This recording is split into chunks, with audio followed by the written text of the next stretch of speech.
The first child steps into my high beams at 3:11 a.m., barefoot, blue at the edges. Do not stop for the children in the fog, dispatch says, but dispatch is a dead man tonight. I ease off the gas anyway. Redline Highway is a white scar cut into sodden prairie. Fog pours out of the ditches like a body steaming. My wipers click an anxious metronome. The cruiser smells like hot plastic and old coffee. Mile marker 23 repeats. The dash clock coughs once and sticks. Unit 12. The radio says in a voice pitched like a throat behind a hand. Proceed. Do not stop.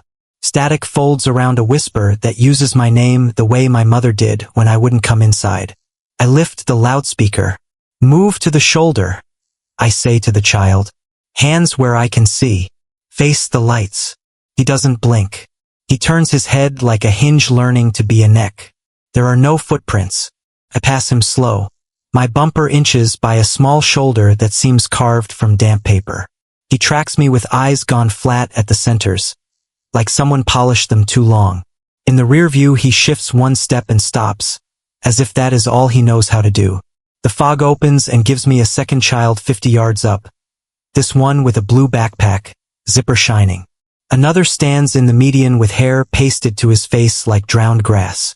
3, 4, mile 23 again. The GPS repeats the route in Lena's voice. Gentle. Continue for 1.6 miles. It has not said my girlfriend's name in a year. The phone in its cradle lights my face and calls me unknown. I do not answer. The loudspeaker shakes in my hand. Back away from the road. I say, too calm. From the dashcam speaker a small cough answers, wet and polite, like a kid told to use manners. Officer? A girl asks from nowhere. My second nurse is late. The rule card clipped to my visor, laminated and curled at the corners, reads, do not stop for the children in the fog. If they speak of nurses, count to 12 with your mouth closed. I count. At 9 I forget if I said 7. The fog presses closer like it wants to help me get it right. Irol. Headlight lance milk. The siren kicks once and dies as if embarrassed. On the shoulder a yellow school bus sits angled away, hazard lights ticking a dull heartbeat. No driver. Door open an inch. The windows are fogged from the inside. Someone has written help backward so it will read right from the road. It's written twice. The second help is too tall. Dispatch. Bus at mile 23. I say. Check missing reports? Silence. Then Leon, my old FTO, dead since the ice took him, says, don't go up the steps. I close my eyes for 1 second and open them to find the bus 30 yards closer. The fog has moved it like furniture. The hazard blink sinks to my pulse for 2 beats then goes its own way. A child steps into the beams again. Hands up, palms gray with wet. Behind him the fog ripples with shorter shapes. My hand finds the spotlight. I cut a white blade across small knuckles. They glow a doctor's clean. I do not look down. Where's your mom? Ask. In the water, he says happily, like giving a right answer. There is no water. What's your name? He tilts his head.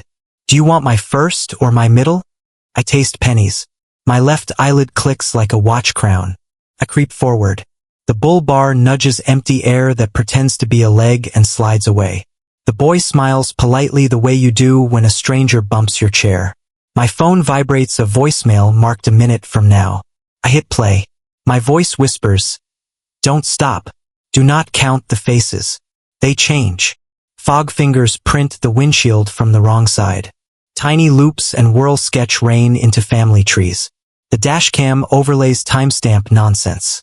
3:23 blinks once and freezes. The bus hazards answer with their own small clock. On, off, on. I key the PA again. Everyone off the road. Now. Something knocks in the trunk. Gentle. Like knuckles remembering a door. Officer? A girl says very near the rear window. I'm hurt. I do not look. The rule card bites my visor with a tired paper mouth. I pull flares from the well, twist, strike. Sulfur blooms hot and sour. I place 3 in a slow arc like a shy constellation. In the red throbbing light, the children don't cast shadows. When the third flare sputters, they step closer in a lurch, like frames missing from their walk.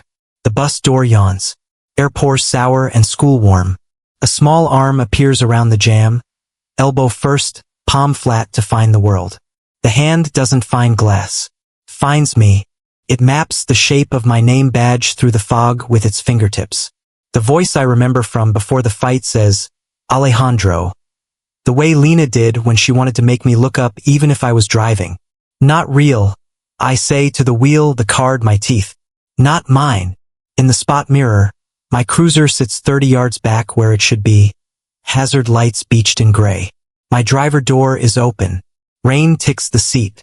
I am sitting inside it, head turned toward the children, hands relaxed on my knees. My face looks like I am about to tell a story.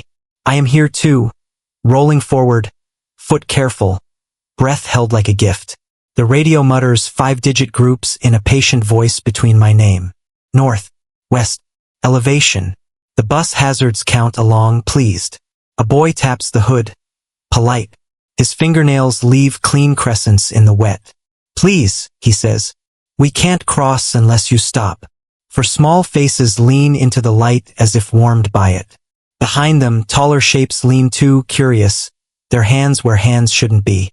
Leon's voice rides the antenna in from a place with no roads. If you stop, it writes your car into the picture. If you don't, it walks. Walks where?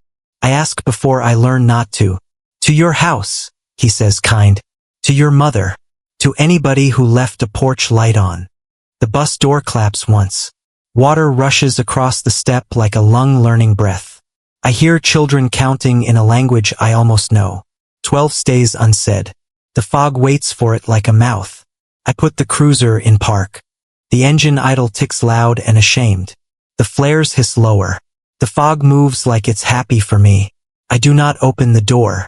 My hand drops to the switch for the lock. The button warms like a thumb. In the rear view, the me in the parked cruiser finally looks up. He smiles with my father's mouth. He reaches to switch on the rear locks. The fog behind him gathers into a small person in a blue robe. My mother sits down in the back seat you can't see unless you already lost her. A child's palm lands on my window, flat. 5 prints bloom in a neat fan. In each swirl I read my badge number stretched thin. The girl behind the glass says, "You kept your promise?" With a pride that hurts, I unlock the door. The fog enters like a polite guest, stepping off its shoes. Cold breath fills the seat behind me. Small hands map my shoulders as if noting where to sew. In the side mirror, the bus is gone. In its place, the highway keeps going, white lines floating in milk like bones. Arriving at home, Lena's GPS voice says from under the radio, soft as prayer. The children stop counting. Behind my ear, a mouth that knows my middle name leans close and thanks me.